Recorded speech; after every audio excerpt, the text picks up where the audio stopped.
Regional Operations Manager Roy Williams. And many of you know Sean McAdory and Jaheel Dixon, our Superintendent and Assistant Superintendent.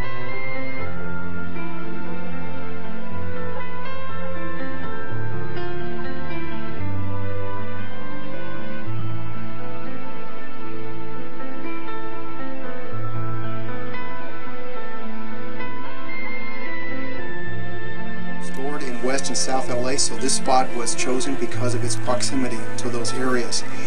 The geography of this spot was ideal. We have a hill here at a good elevation to serve a large area, so that was the main reason this spot was chosen.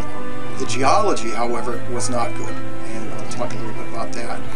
Construction went from 1947 to 1951. The reservoir went in service in July of 1951. It was in service for just over 12 years before it failed in 1963. As Starlet mentioned, one of our reservoir keepers that day, a man named Revere Wells, was on duty. He was doing routine inspections of the reservoir. He was over in the northeast corner, and he heard water running, the sound was coming out of the spillway, and there should not have been any sound coming out of the spillway. He immediately investigated the source of the sound of the water. He found out that the under drains of the reservoir were running a tremendous amount of water, an unusually high amount of water, and the water was muddy. The water coming out of the drain lines underneath was muddy. That was immediately a tip off to him. Something was terribly wrong. How much water was in the reservoir at that time? The reservoir, you may have read or heard, could have held full 292 million gallons. That morning it had 260 million gallons in it. When people arrived here that he called, they immediately decided the reservoir needed to be lowered. It was probably going to break. It might break. In case it broke, the least amount of water in it as possible would be the best. So every possible means was taken to drink the water down into the system, and also to open the drains, various locations, and blow the water off into storm drains. It just so happens the man who directed that work that day, his son works for me, and his son has the same job that his father had 50 years ago. So the department blew off as much water as it could. A wet spot was found on the face of the dam, looking down towards Cloverdale, and the managers and engineers decided this reservoir is going to fail. The police department had already known about the problem, the fire department. The department officials told the fire department, you need to evacuate people. This dam is probably going to fail. We don't have much time, maybe an hour to two. And so the decision was made by the chief of police to go ahead and call for the evacuation.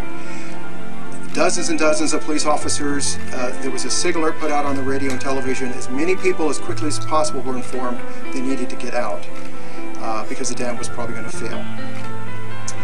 At 3:38, the dam failed. At that point, about half or close to half of the water that had been in the reservoir at 8 o'clock that morning had been taken out by various means as I described. So about 130 to 180 million gallons was left still to go down and cause the destruction that it did.